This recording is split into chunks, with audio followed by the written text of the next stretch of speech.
Bienvenidos, bienvenidas a su canal La Misión del Evangelio con Mauricio Merino, este servidor. Estamos desarrollando un curso de Biblia que comprende 35 temas. Ya hemos desarrollado 3, hoy comenzaremos el número 4. Hemos hecho un recorrido por la historia general del pueblo de Israel. Hemos visto ya y estudiado al patriarca Abraham. También estudiamos al patriarca Isaac y hoy nos corresponde estudiar al patriarca Jacob. Para este estudio quiero que tomemos en consideración, primero, que tenemos una metodología que le llamamos texto, contexto y pretexto, que no es otra cosa más que estudiar un texto en su contexto, conociendo el pretexto. O sea, si tenemos un texto, la Sagrada Escritura, hay que saber en qué momento se escribió ese trozo de la Sagrada Escritura. Ese es el contexto. Y el pretexto es saber qué fue lo que realmente sucedió para que se pudiera escribir un texto. Esto es el pretexto. En segundo lugar, quiero que hagamos dos consideraciones básicas para poder entendernos en este curso de Biblia. El primero de ellos es que hay un lapso, hay un tiempo entre el acontecimiento real y la escritura. Y hay que tomarlo en consideración. Estamos hablando de que este patriarcado de Abraham, Isaac y Jacob sucedió aproximadamente en el año 1850 y no fue sino hasta 900 años después que se empezó a escribir y se terminó 500 años más adelante. O sea, hay un periodo de 500 años aproximadamente para terminar de escribir lo que sucedió 900 años antes. Esto es la primera consideración. La segunda es que todo el libro del Génesis debemos verlo, al menos en este curso de Biblia, como un prólogo, no como hechos reales. Lo que se describe en todo el libro del Génesis son acontecimientos reconstruidos y muchos de ellos históricos, como el caso de Abraham, Isaac y Jacob y todo lo subsiguiente. Pero hay historias explicativas que tienen que ver con el Génesis del 1 al 11. Son historias explicativas, no tienen nada de historia, no son hechos reales. Todo ese conjunto del Génesis es un prólogo. Salvado esto, explicado esto, y es para que nos entendamos en el resto de temas que nos faltan, quiero decirles que el tema número 4, el patriarca Jacob, tiene al menos 3 objetivos. El primero de ellos es que queremos revisar el cumplimiento de la promesa de Dios a Abraham. Queremos ver cómo se realiza esa promesa de Dios hecha a Abraham. Un segundo objetivo es contemplar la importancia que tiene la bendición de Dios en esta historia sagrada. De los dos personajes que vamos a estudiar el día de hoy, uno no valoró la bendición de Dios. Problema de él. Y por eso su hermano, que va a ser el patriarca Jacob, le tomó ventaja. Es bueno estudiar esa situación. El tercer objetivo es tratar de estudiar el paso del patriarcado a la conformación del pueblo de Israel. Hoy vamos a comenzar a ver cómo se conforma ese pueblo de Israel. Se acaba la vida sedentaria, se acaba la vida de patriarcado, y vamos a ver un poco de ese tema sobre el patriarcado en las conclusiones, porque tenemos al menos unas 6 conclusiones que se las recomiendo para que se queden hasta el final del video, porque vamos a estudiar ese patriarcado da paso a la conformación, al inicio de la conformación del pueblo de Israel. El contenido de hoy se bate en una trama importante. Primero, Isaac toma por esposa a Rebeca. Rebeca resulta también estéril, igual que Sara o Sarai. Pero Isaac ruega a Dios y Dios le hace el milagro de que Rebeca conciba. Y al concebir, engendra 2 muchachos, 2 hijos de una sola vez en un solo parto. Y aquí hay un tema importante en este parto. El que nace primero se llama Esaú. El que nace en segundo es Jacob. Pero Jacob viene tomado del tobillo de Esaú. O sea, hay una pelea desde el vientre ¿quién va a nacer primero? ¿Quién va a alcanzar la primogenitura? ¿Quién va a alcanzar la bendición? Este conflicto de estos dos hermanos, lo vamos a ver que viene desde el vientre, se desarrolla a tal grado de que casi llega a un fratricidio, casi llega al crimen de un hermano contra otro hermano, tal como lo narra el libro del Génesis en el capítulo 4 entre Caín y Abel. Menos mal que Rebeca, en su astucia, evita esa tragedia. Esto es una trama verdaderamente fundacional del pueblo de Israel. Aquí vamos a ver también un conflicto de intereses entre el esposo Isaac y la esposa Rebeca. Isaac tiene preferencia por Esaú, Rebeca tiene preferencia por Jacob. Vamos a ver el desarrollo de esta trama porque es interesante. Y veremos con quién de los dos habla Dios. ¿Habla con Isaac o habla con Rebeca? La respuesta, Dios habla con Rebeca. Aquí hay un conflicto, si quieren verlo teológicamente, hay un conflicto, porque el preferido de Isaac es Esaú, porque es el primogénito, es el que salió primero. Jacob viene tomado el tobillo, pero salió después. Entonces, la primogenitura le corresponde a Esaú, pero Rebeca pelea para que la primogenitura y la bendición le queden a Jacob. Jacob astutamente negocia la primogenitura con Esaú. Esta es la trama de la que estamos hablando el día de hoy. Vamos a ver en este capítulo 25 del Génesis, se describe la descendencia, los hijos de Isaac. Pero yo quiero que nos fijemos en el versículo 23 de este capítulo 25. Es bueno leer todo el capítulo 25, por supuesto. El versículo 23 de este capítulo 25 dice: el Señor le respondió: 2 naciones hay en tu vientre, 2 pueblos se separan en tus entrañas. Un pueblo vencerá al otro, y el mayor servirá al menor. 2 pueblos, 2 naciones. Hemos venido estudiando los patriarcas y vemos que se dan bifurcaciones. Abraham tiene 2 hijos, por lo menos los más mencionados, Isaac e Ismael. Y la historia sagrada aparta a Ismael y se queda con Isaac. Hoy Isaac tiene 2 hijos, Esaú y Jacob. Y en este tema nos toca apartar a Esaú y quedarnos con Jacob. Pero hay 2 naciones fruto de estas bifurcaciones. Esas 2 naciones se van a marcar primero por un Esaú, que es rubio, velludo, cazador, pero que se mezcla con los paganos.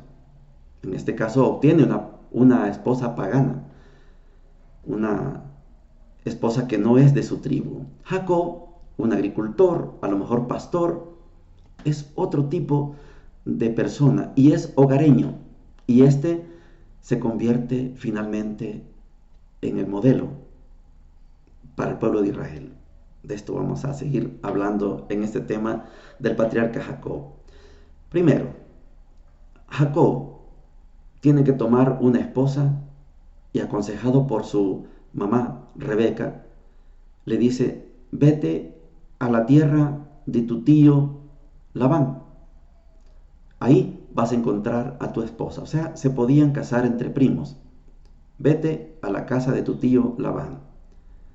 Jacob camina y con este caminar se aleja del conflicto que tiene con su hermano Esaú. El drama se agudiza, se complica más, porque cuando llega a la casa de Labán, Jacob ya se ha enamorado de Raquel y pide la mano de Raquel, quiere casarse con Raquel. Raquel ya ha aceptado a Jacob, pero Labán, astutamente, pícaramente, a la hora de la noche, en el aposento de Jacob, no le entrega a Raquel, sino que le entrega a Lía. En unas traducciones se dice Lía, Y Jacob empieza a tener relaciones con Lía. Al amanecer se da cuenta que no es Raquel. Y Labán le dice, es que no es tradición entre nosotros que primero se case la hija menor. Primero debe casarse la hija mayor. Pero esto significa que para ser digno yerno, para ser digno esposo de mi hija mayor, tienes que trabajar 7 años al servicio del papá de la esposa. Jacob acepta trabajar esos 7 años sabiendo que después se puede casar con Raquel. Trabaja 7 años y cuando llega el momento de casarse con Raquel, le toca trabajar otros 7 años. Es una trama complicada. Ya son 14 años. En todo esto, el conflicto entre Esaú y Jacob pasa. Está suavizándose el conflicto. Quiere decir que Jacob va a sufrir una serie de pruebas y todas las va superando. En el camino de la tierra donde está Isaac, donde enterraron a Abraham, en ese camino se encuentra con Dios en un sueño, una escalera que toca el cielo y la tierra, y sobre esa escalera bajan y suben ángeles. Jacob no entiende esa visión, pero hace un altar y a ese lugar se le llama Betel. Betel significa la casa de él. Empieza, igual que su padre, su abuelo Abraham, a hacer altar. Cuando hacen altar significa esta tierra es mía, porque aquí me habló Dios. Abraham enseñó a la descendencia que había una promesa y Jacob todas las pruebas las supera confiando en esa promesa. Esaú, que es un cazador, ha perdido la primogenitura porque tenía hambre y Jacob había hecho un guiso muy rico, lentejas, y Esaú con el hambre negocia la primogenitura. Jacob le dice, ¿quieres comer? Entonces véndeme la primogenitura. Pero tienes que jurarlo, lo juro, pero dame de comer, y jura. Y Jacob se queda con la primogenitura. Más adelante, Isaac, ya abuelo, ya viejo, quiere bendecir a su hijo primogénito que es Esaú. Pero Rebeca se mete en la trama. Escucha que Isaac quiere bendecir a Esaú y le dice a Jacob, pronto, vamos a hacer esto. Y hace la comida como si Esaú hubiera sido el cazador.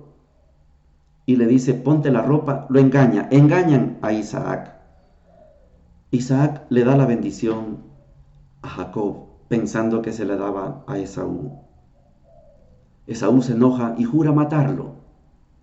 Esta situación se solventa con este viaje de Isaac a su tierra, a la tierra de su mamá Rebeca. Hay esa trama interesante.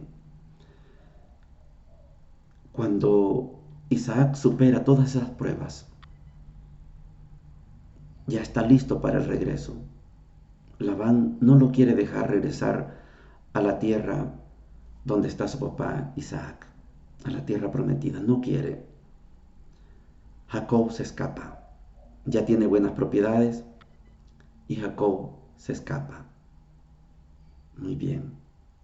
Labán lo persigue porque Raquel, la legítima esposa, se ha robado unos ídolos de la tierra de Labán, que es la tierra cercana a Babilonia. Y Jacob, después de la experiencia de haber visto a Dios en esa escalera que toca cielo y tierra, comprende que debe conciliar, hace las paces con Labán, porque hay un propósito para él.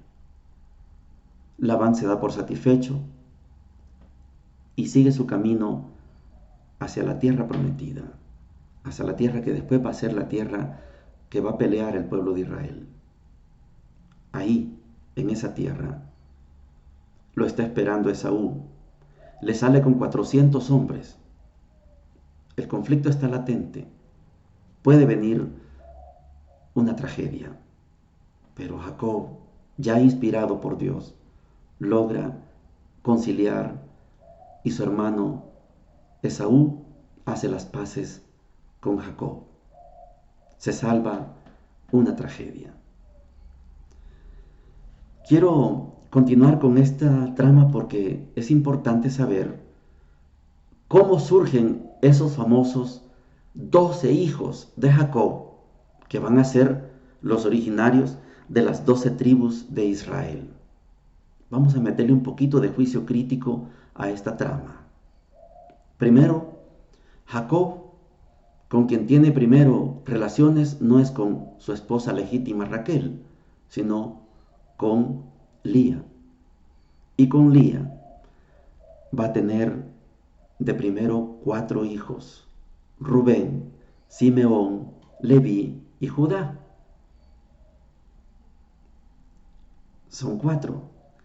Más adelante va a tener otros hijos con ella: Isaacar, Zabulón y Dina. Quiero que recuerden este nombre, Dina. Más adelante también tiene hijos con la criada de Lía, que es Gad y Aser.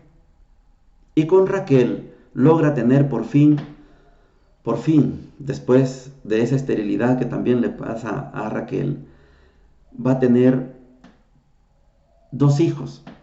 Pero antes de tener esos 2 hijos, Jacob tiene hijos con la criada, que se llama Bila. Tiene a Dan y a Neftalí, 2 hijos. Por el milagro de este cambio de la fertilidad, de la infertilidad a la fertilidad de Raquel, logra tener al hijo que se llama José. José es el siguiente tema que vamos a desarrollar en este estudio bíblico. Hasta aquí hay 12 hijos: Rubén, Simeón, Leví, Judá, Isaacar, Zabulón, Dina, Gad, Aser, Dan, Neftalí y José. 12. Pero hay una mujer, Dina. Y en la genealogía machista, patriarcalista, no cabe una mujer. Dios hace que Raquel tenga un nuevo hijo, un último hijo. Este va a ser Benjamín. Pero Raquel muere en el parto. Entonces, Dina queda desplazada, no cuenta en las 12 tribus de Israel, y aparece Benjamín. Esta es la trama. Así termina esta trama, que yo sé que está por demás decir lo que es interesante, pero hay que estudiarla. Así funciona este proceso de la historia de Israel. Vamos a ir a la parte final, que son 6, son 6, muchas, ¿verdad? Pero son 6 conclusiones que saco en este tema. El primero es que termina un periodo aproximado de 100 años, que significa desde 1850 hasta el año aproximado de 1750. 3 patriarcas: Abraham, Isaac y Jacob. Segunda conclusión: la historia demuestra que no todo es patriarcado. También hay matriarcado, pero no es reconocido el matriarcado, porque Dios no habla solo con el patriarca, habla también con las matriarcas. Y esto en la historia bíblica se enmudece, se esconde. No es suficiente que Dios le hable a una mujer para que sea reconocida como matriarca. Segunda conclusión. La tercera: con esto queda explicado el origen de las naciones con las que va a convivir Israel. Ahí surgen un conflicto de esas bifurcaciones. Ahí está explicado cómo es que surgen otros pueblos. Vamos a la número 4. La número 4 es: la conformación del pueblo de Dios tiene en su origen engaños, intrigas, fraudes, contubernios y muchas cosas más. O sea, no toda la historia del pueblo de Israel está hecha con cosas buenas, ni con actitudes buenas. Hemos estudiado que hay cosas no tan buenas. Conclusión número 5. La composición literaria ha cumplido su cometido de explicar el origen del pueblo de Israel. Ya están los 12 hijos de donde van a surgir las 12 tribus que conformarán el pueblo de Israel. Y número 6. Jacob tuvo 13 hijos con Dina, la mujer, pero como son 12 varones, los que cuenta son los varones. La mujer queda ignorada, queda obviada. Bueno, este es el tema número 4. El patriarca Jacob. Quedan cosas pendientes todavía por reafirmar, pero yo sé que para el recorrido que llevamos con este tema, creo que cerramos el ciclo de los patriarcas y nos vamos a acercar ya al tema de la conformación del pueblo de Israel. Curioso que no es el primogénito, en este caso de los 12 hijos de Jacob, de los 13 con Dina, no es el primogénito el que va a ser la figura base para formar el pueblo de Israel. Curiosamente va a ser José. De esto vamos a hablar en la próxima ocasión. Un abrazo de bendición para todos y para todas.